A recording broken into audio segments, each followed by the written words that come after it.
जो है मैं हमारे बहुत दूर से तशरीफ लाने वाले मुनाजिर साहब हकीमुल उम्मत नमूना असलाफ तर्जुमान गैर मुक़ल्लिदीन मुहद्दिन मदरसा मोहम्मदिया उससे मेरी मुराद हज़रत मौलाना मोहम्मद जुनैद साहब दामत बरकातहू वो तशरीफ लाए और उनको मुंह तोड़ जवाब दें।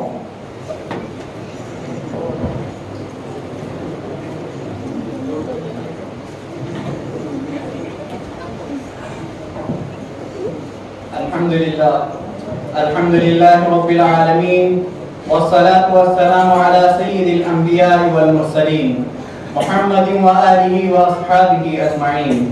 अम्मा बाद मेरे मुहतरम मुक़ल्लिद उलमा किराम और मुअज़्ज़ज़ सामईन किराम, हम सब अहले हक़ उलमा का ये मंसूस मसलक है कि अहकाम शरिया में मुज्तहिदीन उलमा अरबा की तक़लीद वाजिब है, वाजिब है, वाजिब है। मैं इसको कुरानी आयत व हदीस से बात वाज़ेह करूंगा। देखिए कुरान शरीफ पारा नंबर 11 सूरह तौबा आयत नंबर 122 में फलौला नफर मिन कुल्ली फिरक़तिन मिनहुम ताइफ़तुन लियतफ़क़हू फ़िद्दीन व लियुनज़िरू कौमहुम इज़ा रजअू इलैहिम लअल्लहुम यहज़रून। तर्जुमा सुनिए, कितना अच्छा होता अगर तुम में से एक जमात ऐसी हो कि वो लोगों को शरीयत अहकाम से वाकिफ कराए। जब लोग शरीयत अहकाम व दीन मालूम करने के लिए आए तो उनको शरीयत अहकाम बतलाएं।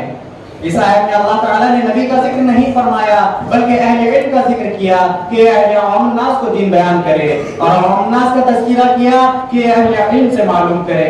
बस इस आयत से मालूम हुआ कि अहले इल्म का मसाइल बताना भी मंसूस है और आम नास का अहले इल्म से सवाल करके उनकी तक़लीद हासिल करना भी नस्सन वाजिब है। क्या मौलाना बात साबित हुई या नहीं? देखिए अहकामुल कुरान लिल जस्सास जिल्द नंबर 2 सफ़ा नंबर 226 में इमाम अबू बकर जस्सास इस आयत की तफसीर में फरमाते हैं फ़अौजबल अज़र बिइंज़ारिहिम व अल्ज़मल मुनज़िरीन क़बूल क़ौलिहिम। बस अल्लाह ताला ने आम लोगों पर वाजिब किया कि उलमा के कौल को कबूल करें, यानी शरीयत अहकाम में उनकी तक़लीद करें। चलिए नाम निहाद अहले हदीस व जुहाल के लिए हदीस से बात समझाता हूँ। देखिए बुखारी शरीफ किताबुल इल्म जिल्द नंबर 1 सफ़ा नंबर 20 में अब्दुल्लाह इब्न अम्र बिन आस रज़ियल्लाहु अन्हु फरमाते हैं क़ाल रसूलुल्लाह सल्लल्लाहु अलैहि वसल्लम युफ़ीज़ु बिफ़ैज़िल उलमाई हत्ता इज़ा लम यब्क़ आलिमुन इत्तख़ज़ु अन्नास रु'ूसन जुहालन सअलू फ़अ्तू बिग़ैरि इल्मिन फ़ज़ल्लू व अज़ल्लू। इस हदीस में वाज़ेह तौर पर इस बात का सबूत है कि मसाइल इल्मिया बतलाना, फतवा देना उलमा का काम है। हरकस व नाकस का ये मनसब नहीं। जो हजरत मर्तबा इल्म पर फाइज नहीं है उन तमाम उमूर दीनिया और मसाइल शरिया में उलमा ही की तरफ रुजू और उन्हीं की तक़लीद के मोहताज हैं। बस इस हदीस से भी मालूम हुआ कि तक़लीद वाजिब है और मुज्तहिदीन उलमा की तक़लीद वाजिब है। क्या मौलाना बात साबित हुई या नहीं?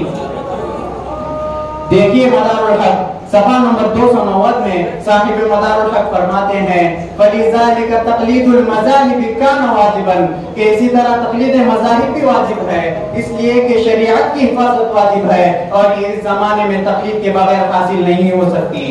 बस साबित हुआ कि गैर मुज्तहिद उलमा के लिए व आवाम नास के लिए तक़लीद अइम्मा अरबा वाजिब है। क्या मौलाना बात साबित हुई या नहीं? बैठ जाइए।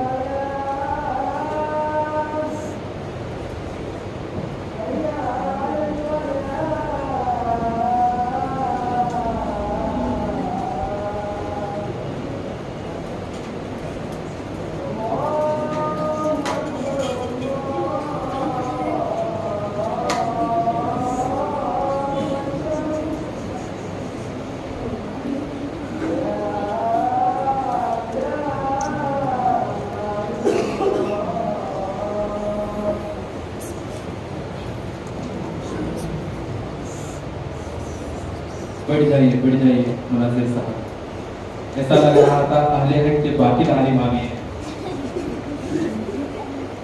मुनाज़िर साहब आकर एक आयत करीमा पेश किया फलौला नफर मिन कुल्ली फिरक़तिन मिनहुम ताइफ़तुन लियतफ़क़हू फ़िद्दीन। मैं तर्जुमान साहब से ये बात पूछना चाहता हूँ, क्या आप इस आयत में कौन सा वो लफ्ज़ देखा जिसका तर्जुमा तक़लीद से कर लिया? वो तर्जुमान साहब जरा कान खोलकर इस आयत का तर्जुमा समाअत फरमाइए। फलौला नफर मिन कुल्ली फिरक़तिन मिनहुम ताइफ़तुन लियतफ़क़हू फ़िद्दीन। یعنی تمہارے لیے اجازت ہے کہ دین کو سیکھے۔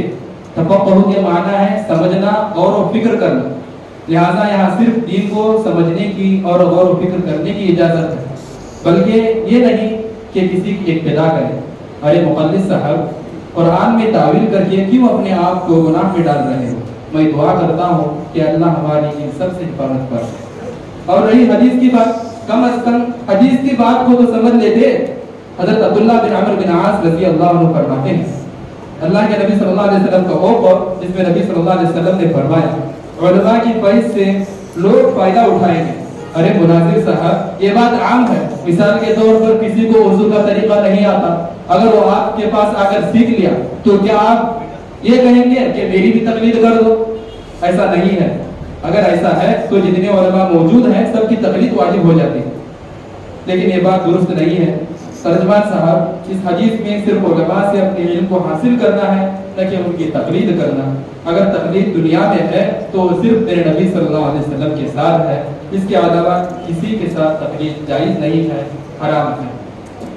ان گمراہ علماء کو راہ دکھلانے کے لیے ہم نے دور دور سے مناظرین کو بلایا ہے، تو کئی 100 کلومیٹر کا سفر کر کے آنے والے پیر طریقت، رہبر امت، قاطع تقلید حضرت مولانا محمد طفیل صاحب جونپوری کو دعوت دیتا ہوں کہ وہ آئیں، ان کا منہ توڑ جواب دیں۔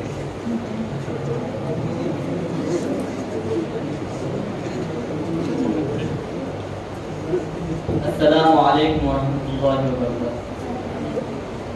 الحمدللہ رب العالمین والصلاة والسلام علی سید المرسلین محمد رسول اللہ الامین وعلی آلہ واصحابہ المہدیین ومن اتبعهم بإحسان الی یوم الدین، اما بعد۔ محترم غیر مقلد اساتذہ اکرام و غیر مقلد اہل حدیث سامعین، میرا یہ دعویٰ ہے کہ تقلید ناجائز اور حرام ہے، اتباع صرف اور صرف نبی کی ہوگی۔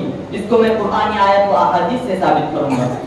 ترجمان صاحب دیکھیے، قرآن پارہ نمبر 5 سورہ نساء، فرمان خدا ہے فلا وربک لا یؤمنون حتی یحکموک فیما شجر بینہم ثم لا یجدوا فی انفسہم حرجا مما قضیت ویسلموا تسلیما۔ سنیے ترجمہ، اللہ تعالیٰ معاف فرمائے۔ اللہ تعالیٰ فرماتے ہیں اے محمد، میری ذات کی قسم، وہ شخص مومن ہو ہی نہیں سکتا جو آپ کے احادیث کو سر جھکا کر قبول نہ کرے، بلکہ یہ محسوس کرے کہ اس کے بعد بھی کسی فقیہ کی، یعنی امام ابو حنیفہ کی، امام شافعی کی، امام مالک کی، امام حنبلی کی تقلید ہو۔ وہ مقلدوں ذرا سمجھو، اگر تقلید حلال ہوتی تو میرے خدا کو اتنا غصہ نہ آتا، وہ اتنے جلال میں نہ آتے۔ میرے خدا نے تو یہاں تک فرما دیا، جو آپ صلی اللہ علیہ وسلم کے احادیث پر اقتدا نہ کر کے کسی فقیہ کی فتویٰ کی ضرورت محسوس کرے، وہ لا یؤمنون، وہ ہرگز مومن ہو ہی نہیں سکتا۔ تو اس آیت سے صاف معلوم ہوتا ہے کہ تقلید ناجائز اور حرام ہے۔ کیا مولانا ہمارا مدعا ثابت ہوا یا نہیں؟ ثابت ہوا۔ چلیے اہل حدیث ہے نا ہم، تو حدیث سے بھی بات سمجھاتے ہیں۔ دیکھیے بخاری شریف حضرت جابر رضی اللہ عنہ کی روایت ہے کہ ایک مرتبہ حضرت عمر رضی اللہ عنہ حضور صلی اللہ علیہ وسلم کے سامنے تورات کا نسخہ پڑھنے لگے، تو حضور صلی اللہ علیہ وسلم کے چہرے کا رنگ لال ہو گیا، ایسے جیسے انار کے دانے نچوڑے گئے ہوں۔ غصے میں فرمایا یا عمر لو کان موسیٰ حیا لما وسعہ الا اتباعی، اے عمر اگر موسیٰ بھی زندہ ہوتے نا تو ان کو بھی میری اتباع کرنا ہوگی۔ اللہ اکبر۔ حضور صلی اللہ علیہ وسلم کے علاوہ ایک دوسرے نبی کی اتباع جائز نہیں ہے۔ حضور صلی اللہ علیہ وسلم کو برداشت نہیں ہوا تو کیا غیر نبی امام ابو حنیفہ، امام شافعی، امام مالک، امام احمد کی تقلید جائز ہو جائے گی؟ حضور صلی اللہ علیہ وسلم برداشت کر لیں گے؟ معلوم نہیں ان مقلدوں کی تقلید کی وجہ سے آپ صلی اللہ علیہ وسلم کا چہرہ کتنا لال ہو رہا ہوگا۔ تو اس حدیث سے بھی صاف معلوم ہوتا ہے کہ اتباع صرف اور صرف نبی کی ہوگی، غیر نبی کی اتباع جائز نہیں ہے، حرام ہے۔ کیا مولانا ہمارا مدعا ثابت ہوا یا نہیں؟ ثابت ہوا۔ چلیے امام مالک جن کو ایک قابل تقلید سمجھتے ہیں، ان کا کیا قول ہے تقلید کے بارے میں دیکھتے ہیں۔ دیکھیے جامع بیان العلم و فضل صفحہ نمبر 32، امام مالک فرماتے ہیں انما انا بشر، میں بھی ایک سیدھا سادہ انسان ہوں۔ उख्ती वो उसी गलती भी हो जाती है, उसको दुरुस्त भी किया जाता है। फंजुरू फी राई, लिहाजा मेरे मसाइल को देखो। कुल्लु मा वाफ़क़ल किताब व सुन्ना, जो भी किताब और सुन्नत के मुवाफिक हो वो लो, और जो किताब और सुन्नत के मुवाफिक ना हो उनमें मेरी इत्तिबा मत करो। फत्रुकूहु, उसको छोड़ दो। जिनके तकलीफ के दावेदार हैं वो खुद कह रहे हैं कि तकलीफ मत करो। जब वो खुद कह दे तो क्या तकलीफ हलाल हो सकती है? तो कुरानी आयत और अहादीस से और इनके खुद के ईमान से ये साफ जाहिर होता है कि तकलीफ नाजायज और हराम है। क्या मौलाना मुद्दा साबित हुआ है? नहीं हुआ।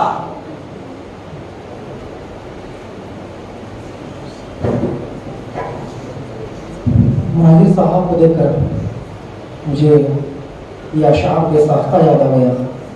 ऐ होश बेहोश तेरा होश कहाँ है, ऐ होश बेहोश तेरा होश कहाँ है, खाली है हड्डियाँ तेरा गोश्त कहाँ है।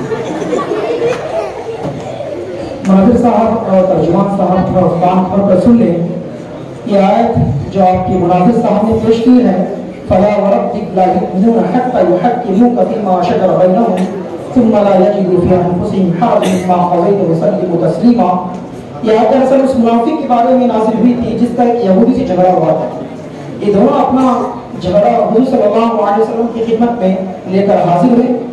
दरबार नबवी से फैसला यहूदी के हक में हुआ, मगर मुनाफिक ने इस फैसले पर इक्तिफा नहीं किया और हज़रत उमर रज़ियल्लाहु अन्हु से फैसला लेना चाहा।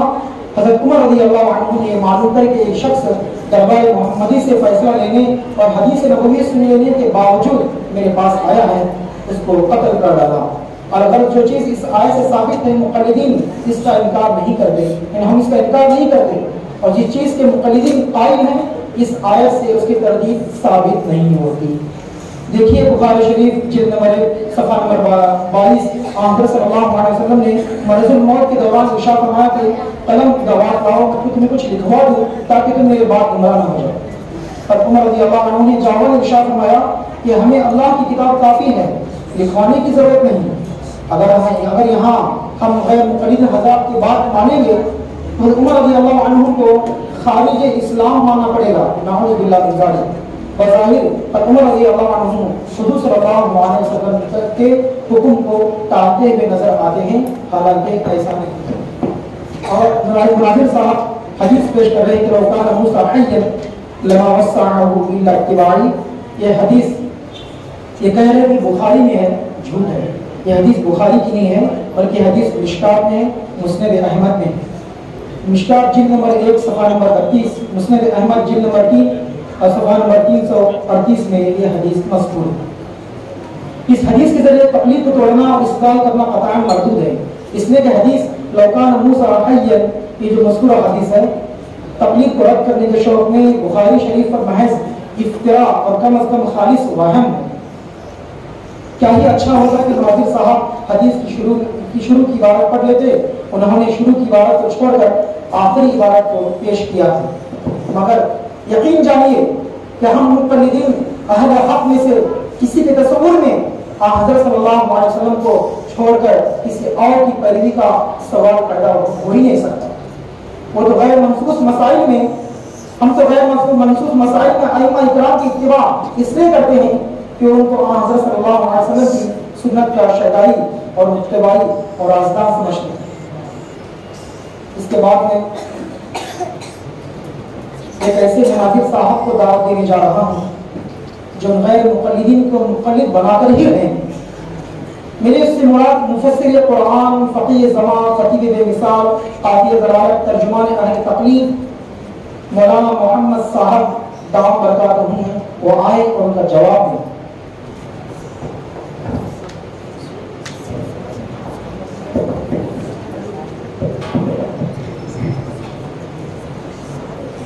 अस्सलामु अलैकुम व रहमतुल्लाहि व बरकातुहू। नहमदुहु व नसल्ली अला रसूलिहिल करीम, अम्मा बअद। और अल्लाह तबारक व तआला या अय्युहल्लज़ीना आमनू अतीउल्लाह व अतीउर रसूल व उलिल अम्रि मिनकुम। हम सब अहले हक़ उलमा का ये मसलक है कि गैर मुज्तहिदीन उलमा व अवामुन्नास पर अइम्मा अरबा की तक़लीद वाजिब है, वाजिब है, वाजिब है। میں اس مسلک کو قرآن حدیث و اجماع سے ثابت کروں گا. تو دیکھیے ترجمان صاحب پارہ نمبر 5 سورہ نساء میں اللہ تعالیٰ ارشاد فرماتے ہیں یا ایھا الذین آمنوا اطیعوا اللہ واطیعوا الرسول واولی الامر منکم کہ اے ایمان والو، اے مقلدو، اے غیر مقلدو، نمبر 1 تم اطاعت کرو اللہ کی، نمبر 2 تم اطاعت کرو رسول پاک کی، نمبر 3 تم اطاعت کرو اولو الامر کی. اچھا سوال ہوتا ہے کہ اولو الامر سے کون مراد ہے؟ کیا پینٹ شرٹ پہننے والا ڈاکٹر مراد ہے؟ کیا پینٹ شرٹ پہننے والا یوٹیوب انجینئر مراد ہے؟ کون مراد ہے؟ یا تم مراد ہو؟ تو سنو کان کھول کر اور دیکھو آنکھ کھول کر. بحوالے تقلید کی شرعی حیثیت امام راضی رحمت اللہ علیہ فرماتے ہیں کہ اولو الامر سے مراد مجتہدین علماء ہے. تو اس سے یہ بات ثابت ہوتی ہے اور اس سے آیت سے بھی یہ بات ثابت ہوتی ہے کہ اللہ اور اس کے رسول کے بعد مجتہدین علماء کی تقلید غیر مجتہدین علماء و عوام الناس پر و غیر مقلدین پر واجب ہے. کیا مولانا مدعا ثابت ہوا ہے نہیں؟ علماء کی تقلید کرو جی بولے تھے، پینٹ والے کی تقلید کرو. افسوس ہے ان کی عقل پر. چلیے انعام محاذ اہل حدیث جوحال کے لیے میں حدیث پیش کر کے حدیث سے بات سمجھاتا ہوں. تو دیکھیے مسند احمد جلد نمبر 3 صفحہ نمبر 439 میں سہل بن معاذ رضی اللہ عنہ روایت کرتے ہیں ان امراتی اتته فقالت یا رسول اللہ انطلقی زوجی غازیا وكنت اقتدی بصلاته اذا صلى وبفعله فاقبلني بعمله ويبلغني عمله حتى يرجع.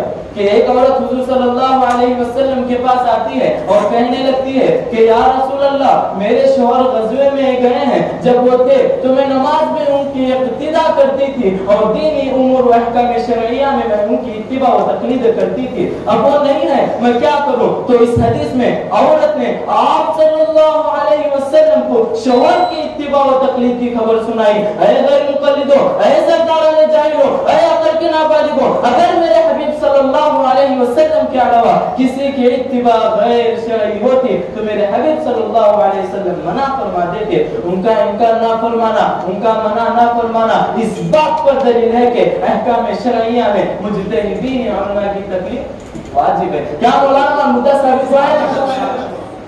آگے سنیے. اور روز الباسم جلد نمبر 1 صفحہ نمبر 109 میں صاحب روز الباسم لکھتے ہیں لیکن المعلوم وجوب ذلك على العوام من اجماع الصحابہ. لیکن صحابہ رضی اللہ عنہ کے اجماع سے تو معلوم ہوتا ہے کہ عوام الناس کا علماء کی طرف رجوع کرنا واجب ہے. اب تو صحابہ رضی اللہ عنہ کے اجماع سے بھی بات ثابت ہو چکی ہے کہ غیر مجتہدین علماء وہ جاہل عوام الناس پر اور خاص کر تم پانچوں پر تقلید واجب ہے. ہاں تقلید تو واجب ہے لیکن کسی پیشنٹ ہے یوٹیوب انجینئر کی نہیں بلکہ مجتہدین علماء کی تقلید واجب ہے. کیا مولانا مدعا ثابت ہوا ہے نہیں؟ بیٹھ جائیے مناظر صاحب، بیٹھ جائیے. میں مناظر صاحب کو اس شعر سے بٹھانا چاہتا ہوں. برباد گلستان کرنے کو ایک ہی الو کافی تھا، برباد گلستان کرنے کو ایک ہی الو کافی تھا. مجھے ابھی سمجھ میں آیا کہ وہ الو یہی مناظر تھا. مناظر صاحب آئے تھے اور قرآن کی ایک آیت کو پیش کیا. اس میں اللہ تعالیٰ فرماتے ہیں یا ایھا الذین آمنوا اطیعوا اللہ واطیعوا الرسول واولی الامر منکم. وہ مقلد ترجمہ اور مناظر صاحب سنیے. اللہ تبارک و تعالیٰ نے فرمایا اطاعت کرو اللہ کی اور اس کے رسول کی اور اولو الامر کی. کیا آپ کو پتا ہے یہاں اولو الامر سے کون لوگ مراد ہیں؟ یہاں اولو الامر سے مراد وہ ہیں جو معاملے کا اختیار رکھتے ہیں. جیسا کہ اللہ کے نبی صلی اللہ علیہ وسلم نے ایک جماعت بھیجا اور اس میں ایک کو امیر بنایا، اسی کو اولو الامر کہتے ہیں. لیکن آگے اللہ تبارک و تعالیٰ نے فرمایا فَإِن تَنَازَعْتُمْ فِي شَيْءٍ فَرُدُّوهُ إِلَى اللَّهِ وَرَسُولِهِ. اگر تم میں آپس میں اختلاف ہو جائے تو اس کو اللہ اور اس کے رسول کی طرف پلٹا دو. معلوم ہوا کہ اللہ اور اس کے رسول کی بات ہی آخری حجت ہے، اولو الامر آخری حجت نہیں ہے. اور اس آیت سے تقلید کا ثابت کرنا مناسب بھی نہیں بلکہ حرام ہے. اور رہی حدیث کی بات، مناظر صاحب فرما رہے تھے اے مناظر صاحب تھوڑا جھانک کر دیکھیے آپ کا چہرہ نظر نہیں آ رہا. مناظر صاحب سنیے، کیا آپ اتنی آسان حدیث کا بھی ترجمہ نہیں کر سکتے؟ وہ عورت جو نبی صلی اللہ علیہ وسلم کے پاس آ کر جو بات کہی ہو سکتا ہے اس کا شوہر امام ہو اور اس کی اقتدا کر رہی ہو. اسی لیے آگر نبی صلی اللہ علیہ وسلم کو اس مسئلے کو پیش हुजूर सल्लल्लाहु अलैहि वसल्लम के सामने इस मसले को पेश किया। मुनाजिर साहब, यहाँ इक़्तिदा से मुराद अपने शोहर के साथ नमाज पढ़ने की है, न कि दीन में किसी चीज की ईजाद करने की। इसीलिए नबी सल्लल्लाहु अलैहि वसल्लम भी उस औरत की बात सुनकर खामोश रहे। क्या आप उस आयत का मफ़हूम नहीं समझा जहाँ अल्लाह तबारक व तआला फरमाते हैं इत्तबिऊ मा उनज़िला इलैकुम मिन रब्बिकुम वला तत्तबिऊ मिन दूनिही औलिया। तुम उस चीज को मानो जो तुम्हारी तरफ नाज़िल की गई है, यानी कुरान मजीद को, और किसी औलिया की बात न मानो इस कुरान को छोड़कर। लिहाजा इस आयत से भी मालूम हुआ कि तकलीद दुरुस्त नहीं है।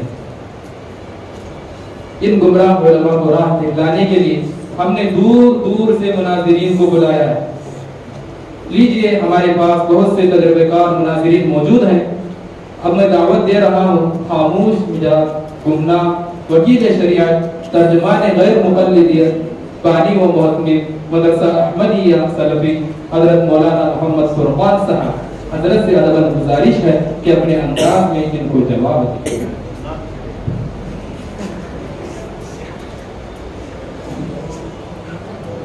अस्सलामु अलैकुम व रहमतुल्लाहि व बरकातुहू। अल्हम्दुलिल्लाहि रब्बिल आलमीन वस्सलातु वस्सलामु अला सय्यिदिल अंबिया'i वल मुरसलीन व अला आलिहि व सहबिहि अजमईन। अम्मा बाद। मोहतरम अहले हदीस असातिज़ाए किराम व मुअज़्ज़ज़ अहले हदीस सामईन इज़ाम, हम सब अहले हदीस का ये मुत्तफ़क़ा ये मंसूस मसलक है कि तक़लीद अइम्मा नाजायज़ है, हराम है। इसी को मैं कुरानी आयत से और अहादीस नबविया से बताऊंगा। तो वो मुक़ल्लिद तर्जुमान देखिए जरा, कुरान है मौजूद फरमान रहमान कि अल्लाह फरमाते हैं इन्ना हाज़ा सिराती मुस्तक़ीमा फत्तबिऊहु वला तत्तबिउस सुबुल फतफर्रक़ बिकुम अन सबीली। पारा नंबर 7 सूरह अनाम आयत नंबर 153 मेरे अल्लाह फरमाते हैं कि मेरे नबी जो ला कर दिए हैं, पेश किए हैं, यही सीधा रास्ता है, इसी की इत्तिबा करो। वला तत्तबिउस सुबुल, तकलीद की चक्कर में पड़कर कई मसालिक कई फिरकों की तकलीद मत करो। अगर ऐसा करोगे फतफर्रक़ बिकुम, तो तुम गुमराह हो, तुम बद्दीन हो। अरे मुकल्लिदो, जरा इस आयत में गौर तो करो। मेरे रब ने साफ इरशाद फरमा दिया कि तकलीद हो सकती है तो सिर्फ और सिर्फ मेरे नबी की हो सकती है। इसके अलावा मसलक इमाम अबू हनीफा, मसलक शाफई, मसलक मालिकी, मसलक हम्बली, इनमें से किसी की इत्तिबा नहीं हो सकती। अरे मुकल्लिदो, तुम्हारे कहने के मुताबिक तकलीद जायज होती, तकलीद हलाल होती तो मेरे अल्लाह गुमराह कौम न करार देते। अगर यूं करार दिया है तो इससे साफ मालूम हुआ कि तकलीद नाजायज और हराम है। क्या मौलाना, तकलीद का हराम होना कुरान से साबित हुआ या नहीं? नहीं मौलाना, साबित हुआ।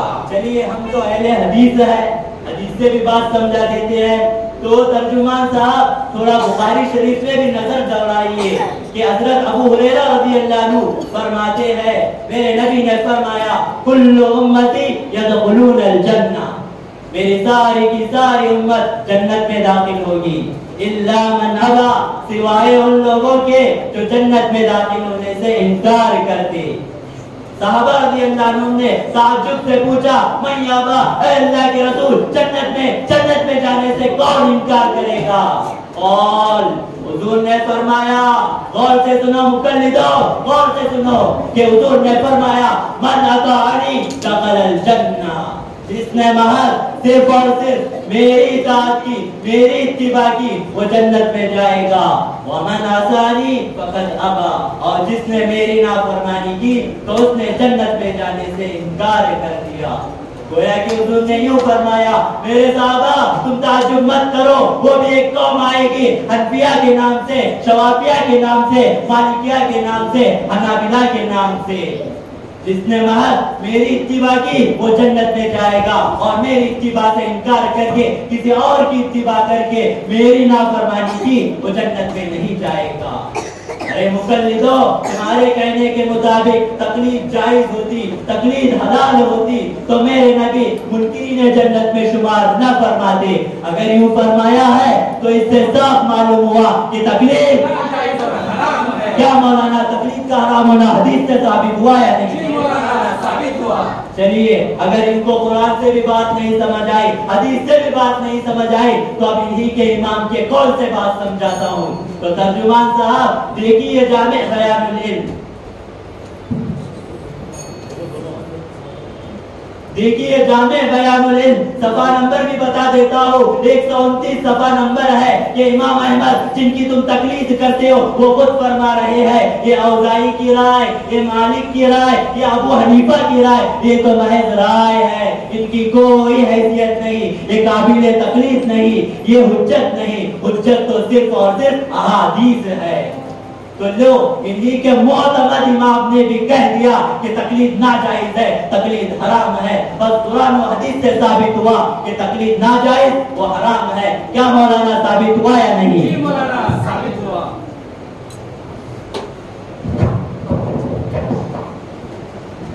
ऐसा लग रहा था कि मुनाजिर साहब नशे में थे। इस शायर ने क्या खूब कहा है, नशा पिला पिला के सभी को गिराना तो आता है, नशा पिला पिला के सभी को गिराना आता है, मजा तो तब है कि गिरे को थाम ले साथी। तर्जुमान साहब दरख्वास्त करता हूँ कि अपने मुनाजिर साहब को जल्दी से थाम ले वरना गिर जाएंगे। मुनाजिर साहब ये आयत पेश कर रहे थे, इन्ना सिरात मुस्तकीम फत्तबिऊहु व ला तत्तबिउस सुबुल फतफर्रक़ बिकुम अन सबीली। मुहतरम मुनाजिर साहब अगर पेश करदा आयात से ऊपर के आयात का भी अगर मुताबा कर लेते तो क्या ही अच्छा होता। देखिए तफसीर मज़हरी में देखिए, अल्लाह ने ऊपर की आयत में मंसूस मसाइल जिनकी हिल्लत व हुर्मत में किसी को शक नहीं, उन मसाइल को बयान करने के बाद कि मंसूस मसाइल में अपनी ख्वाहिश पर मत चलो, इस आयत में गैर मंसूस मसाइल में उलमा मुज्तहिदीन की तकलीद से मुमानियत नहीं है। जो हराम है, खिंजीर हराम है, वो क़यामत तक हरामी रहेगा। जो चीज़ हलाल है वो क़यामत तक हलाल रहेंगे, इसमें किसी का इख्तिलाफ नहीं है। इस आयत में गौर करने के बाद तकलीद साबित होती है। जैसे अब्दुल्लाह बिन उमर रज़ियल्लाहु अन्हुमा रिवायत करते हैं कि ला युमिनु अहदुकुम हत्ता यकूना हवाहु तबअन लिमा जिअतु बिही। नबी सल्लल्लाहु अलैहि वसल्लम ने फरमाया कि तुम में से कोई कामिल मोमिन नहीं हो सकता जब तक कि अपनी ख्वाहिश को उस दीन की ताबे न करे जिसको मैं लेकर आया हूँ। और हुजूर के दीन में और हुजूर के शरीयत मुतहरा में तक़लीद भी शामिल है। फ़क़्तदू बिल्लज़ीना मिन बअदी, यानी अबू बकर और उमर। हुजूर फरमाया कि मेरे बाद तक़लीद करो किनकी? अबू बकर सिद्दीक और उमर रज़ियल्लाहु तआला अन्हुम अजमाइन। नाज़िर साहब हदीस पेश कर रहे थे, बुखारी शरीफ की हदीस, कुल्लु उम्मती यदखुलुल जन्नह इला आखिरी। मुअज़्ज़ज़ सामीईन, हकीकत में देखा जाए तो हुजूर सल्लल्लाहु अलैहि वसल्लम की सच्ची इताअत और इत्तिबा करने वाले अहले हक यानी हम मुक़ल्लिद हज़रात, वो कैसे? इसमें कि उन्होंने हुजूर सल्लल्लाहु अलैहि वसल्लम के फरमान के मुताबिक अलैकुम बिसुन्नती व सुन्नतिल खुलफाए राशिदीन महदीयीन पर अमल करके दिखाया है। यानी हमने अमल करके दिखाया है और सहाबा किराम की सुन्नत मुतवातिरा को मजबूती से थामा है। मगर ये हज़रत दावा करते हैं इताअत और मोहब्बत का, मगर सुन्नतुल खुलफाए राशिदीन पर अमल नहीं करते। तो मालूम हुआ कि मन अताअनी के ज़ुमरे में, यानी उस ग्रुप में हम मुक़ल्लिदीन हज़रात हैं, और मन असानी फ़क़द अबा के ज़ुमरे में ये गैर मुक़ल्लिद हज़रात हैं। इसके बाद में दावत दे रहा हूँ, सरज़मीन कुसूबत से तशरीफ़ लाने वाले हमारे मुनाज़िर साहब क़ाज़ी वक्त मशहूर निकाह खां क़ादी गैर मुक़ल्लिद खतीब ज़मां हज़रत मौलाना ग़ुलाम मुस्तफ़ा साहब दाम बरकातुहुम, वो आए और आकर इन गैर मुक़ल्लिदीन का जवाब।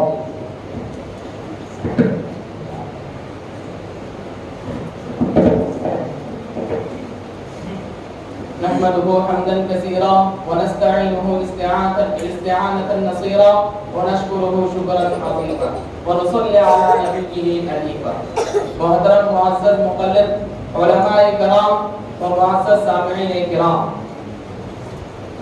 हम उलमाए अहले हक़ व मुज्तहिदीन का ये दावा है कि इत्तिबा और तक़लीद एक ही चीज़ है।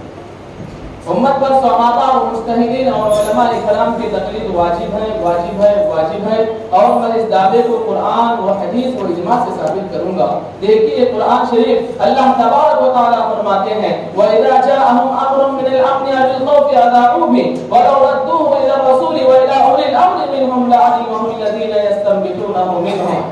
आयत नंबर 83 सूरह निसा अल्लाह तबारक व तआला फरमाते हैं, सुनिए तर्जुमा, जब इन अवामुन नास के पास अमन या खौफ की कोई बात पहुंचती है तो वो उसकी इशाअत कर देते हैं।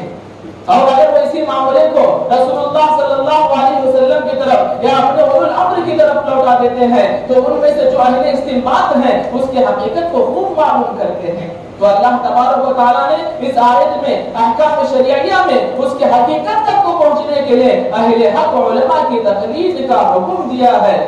अगर नबी सल्लल्लाहु अलैहि वसल्लम की इत्तिबा पर इक्तिफा होता तो तकलीद वाजिब ना होती। जब अल्लाह यूं इरशाद फरमाता है और ये हुक्म देता है तो साबित हुआ कि अहकाम शरिया में अहले हक और उलमा की तकलीद वाजिब है। क्या वो साबित हुआ है? नहीं।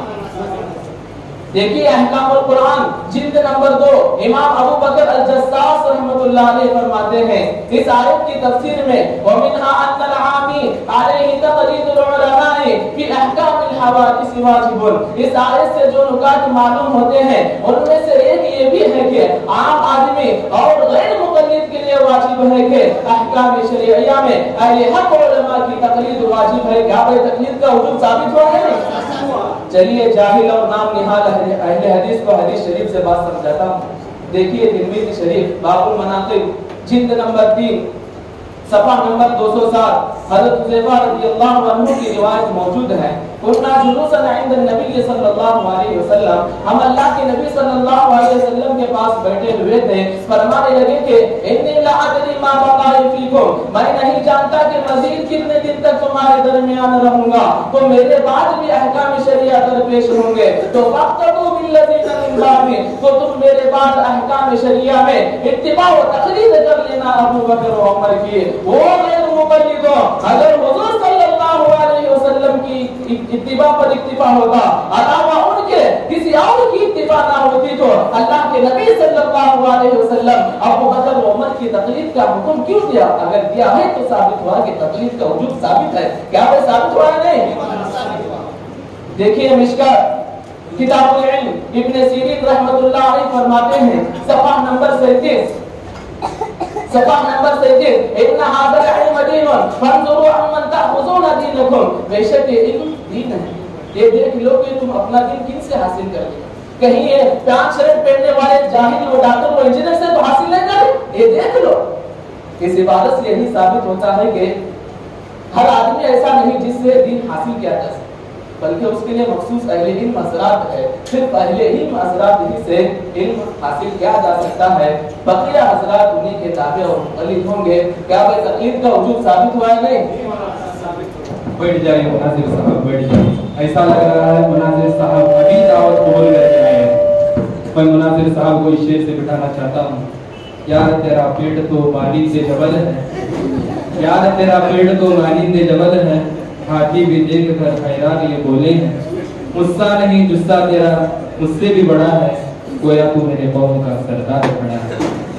तर्जुमान साहब सही बोल रहे थे कि मुनाज़िर साहब को जब वो मदऊ कर रहे थे तो बताया कि ना निकाह तो उनको निकाह पढ़ा कर आदत हो गई है, इसीलिए उन्होंने तक़लीद को साबित करते हुए शुरू में कहा वाजिब है, वाजिब है, वाजिब है। तो उन्होंने सुन कर उनको बहुत ये पक्का हो गया है, इसीलिए वो अपने तक़लीद को ऐसा साबित किया। लिहाजा मुनाज़िर साहब आयत को पेश कर रहे थे जिसमें फरमाया वइज़ा जाअहुम अम्रुन मिनल अम्नि अविल खौफि अज़ाऊ बि। मुनाज़िर साहब उलुल अम्र की बहुत तज़किरा कर रहे थे। अगर सही मानों में आप कुरान को अच्छी तरह जान लेते तो आपकी समझ में आ जाती। चलिए मैं ही आप जाहिल मुक़ल्लिदीन को समझा देता हूँ। यहाँ उलुल अम्र से मुराद वो बातें हैं जो अल्लाह के नबी सल्लल्लाहु अलैहि वसल्लम के बात के मुवाफिक हों, वो बातें नहीं जो खुद अपने तरफ से अर्ज करें। इसी के साथ एक हदीस भी सुन लो, अल्लाह के रसूल सल्लल्लाहु अलैहि वसल्लम ने एक जमात भेजा, लिहाजा वो जमात रवाना हुई। उस जमात का अमीर अपने साथियों से किसी बात पर नाराज हो गया और आग लगाने का हुक्म दिया। जब आग लगाई गई तो उसके अंदर छलांग लगाने का हुक्म दिया। تو اس پر بعض لوگوں نے کہا کہ ہم تو نبی صلی اللہ علیہ وسلم کی اقتدا کرنے والے ہیں نہ کہ تمہاری. تو اسی درمیان ان کے دوران جھگڑا ہو گیا، یہاں تک کہ وہ لگائی ہوئی آگ بھی ٹھنڈی ہو گئی اور ان کا غصہ بھی ٹھنڈا ہو گیا. پھر وہ لوگ آ کر نبی صلی اللہ علیہ وسلم کے پاس سارا واقعہ پیش کیا تو نبی صلی اللہ علیہ وسلم نے فرمایا، غور سے سن لو ترجمان صاحب. نبی صلی اللہ علیہ وسلم نے فرمایا اگر تم ان کی بات مان کر ان کی ابتدا کر کے آگ میں چھلانگ لگا دیتے تو ہمیشہ اس میں جلتے رہتے. پھر نبی صلی اللہ علیہ وسلم نے فرمایا اس سے کبھی باہر نہ نکلتے. جو قرآن اور حدیث میں موجود ہے صرف اسی کی پیروی کرو، اس جو اس سے ہٹ کر ہے اس کی پیروی ہرگز نہ کرو.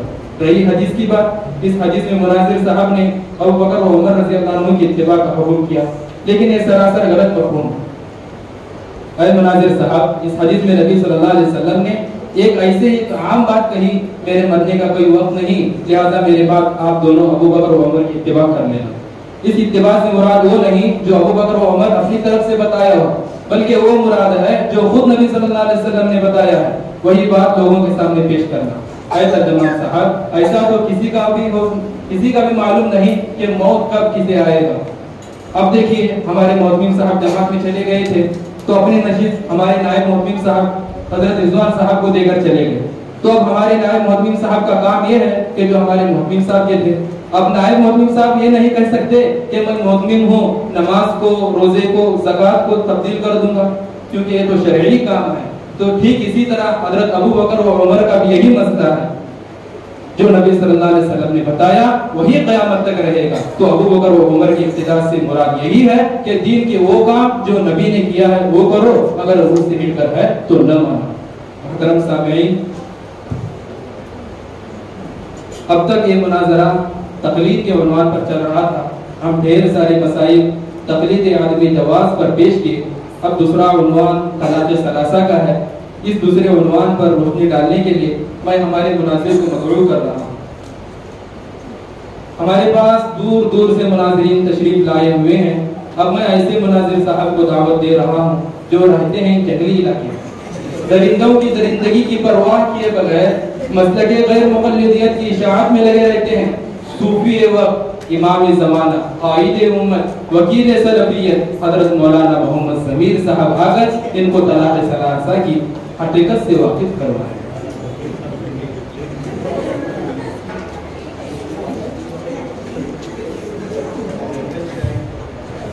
السلام علیکم ورحمۃ اللہ وبرکاتہ.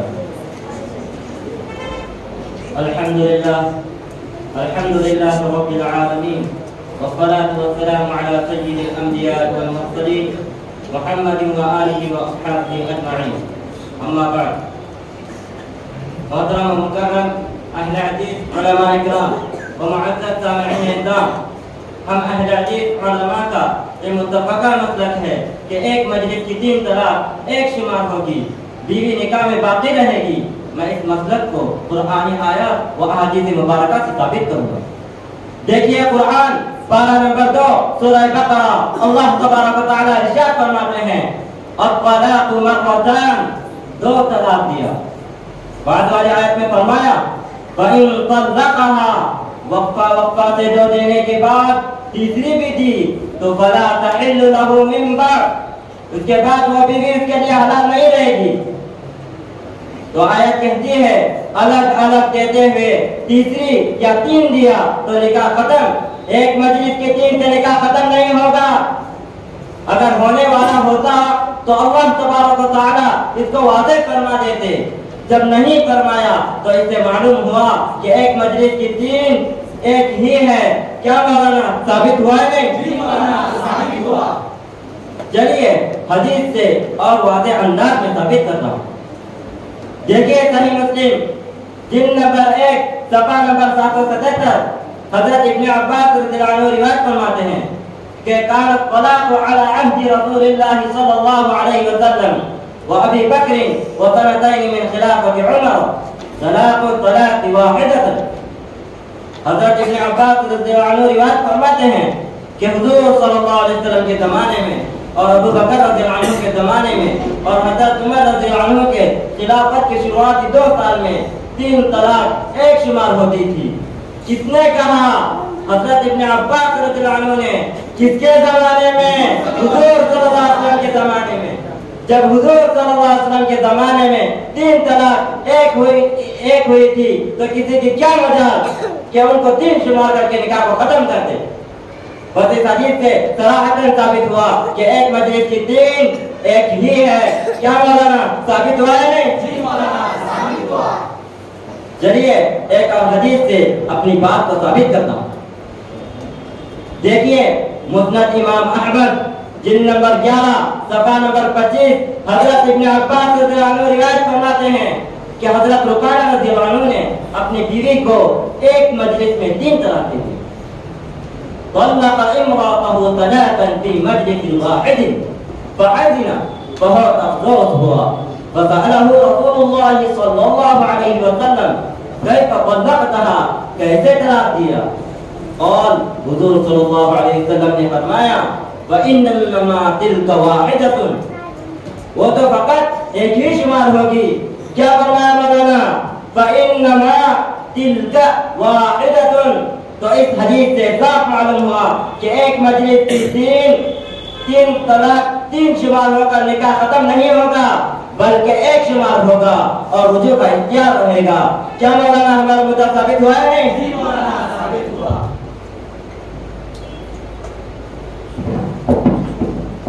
بیٹھیے ناظر صاحب، آپ بہت دور جنگل سے آئے ہیں، لگتا ہے کہ آپ تھکے ہوئے ہیں. ایسا لگ رہا تھا کہ مناظر صاحب اپنے مضمون کو بہت غم کے ساتھ پیش کر رہے ہیں. گویا کہ ابھی اپنی بیوی کو ایک مجلس میں 3 طلاق دے کر آئے ہیں اور جا کر رجوع کرنے والے. اور ہمارے ترجمان صاحب سے درخواست کرتا ہوں کہ وہ ایسے مناظر صاحب کو تیار کریں جو صحیح دلیل کے ساتھ جواب دے سکیں.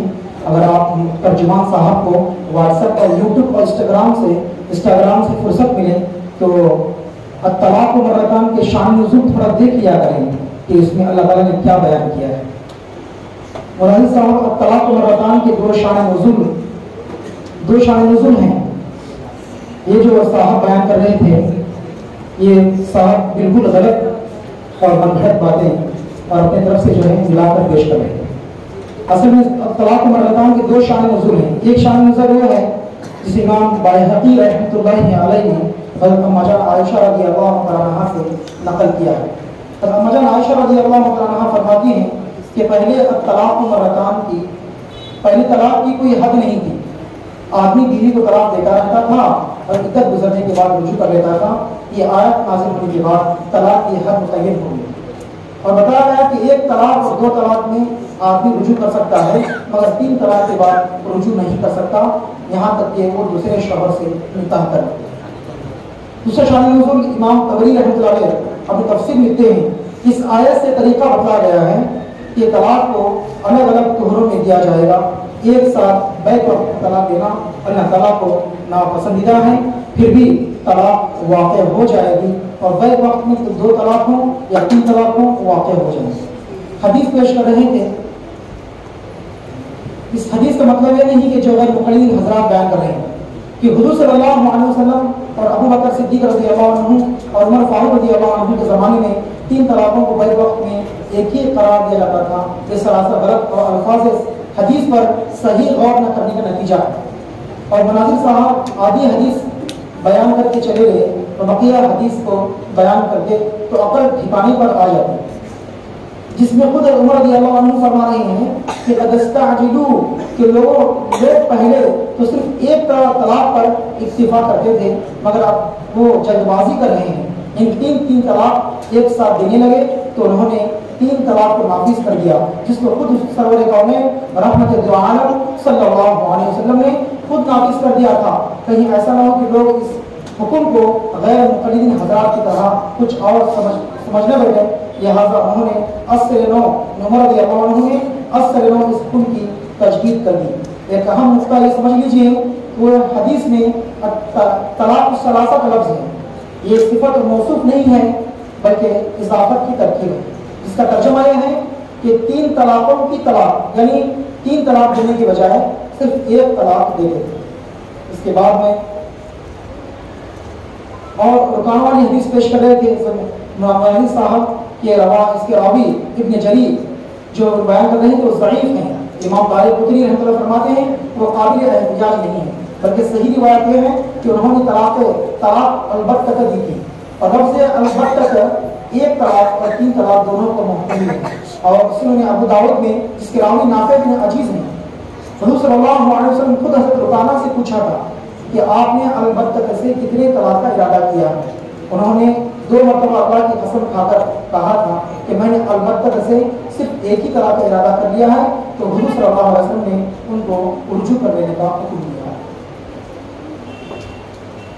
اس کے بعد میں محترم موصوف کا جواب دیتے ہوئے طلاق ثلاثہ کی حقیقت پر روشنی ڈالنے کے لیے دعوت دے رہا ہوں.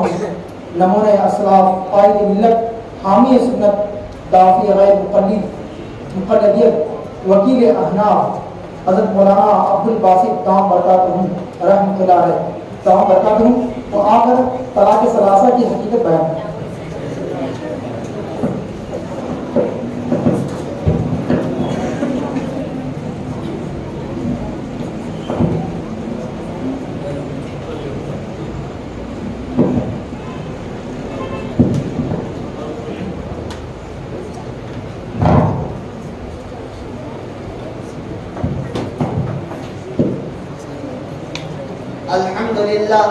الحمد لله نحمده ونستعينه ونستغفره ونعوذ بالله من شرور أنفسنا ومن سيئات أعمالنا. من يهده الله فلا مضل له ومن يضلل فلا هادي له. ونشهد أن لا إله إلا الله ونشهد أن سيدنا ومولانا محمدا عبده ورسوله. میرے محترم مقلد علماء کرام و معزز سامعین گرامی، ہم سب اہل حق، اہل تقلید و علماء کا یہ متفقہ منصوص دعویٰ ہے کہ الگ الگ مجلس میں دی گئی 3 طلاق پہ جس طرح 3 شمار ہوتے ہیں، اسی طرح ایک مجلس میں دی گئی 3 طلاق پہ 3 شمار ہوتے ہیں. میں اس کو قرآن حدیث سے ثابت کروں گا. ترجمہ صاحب دیکھیے قرآن شریف پارہ نمبر 2 سورہ بقرہ، اللہ پر ارشاد فرماتے ہیں الطلاق مرتان.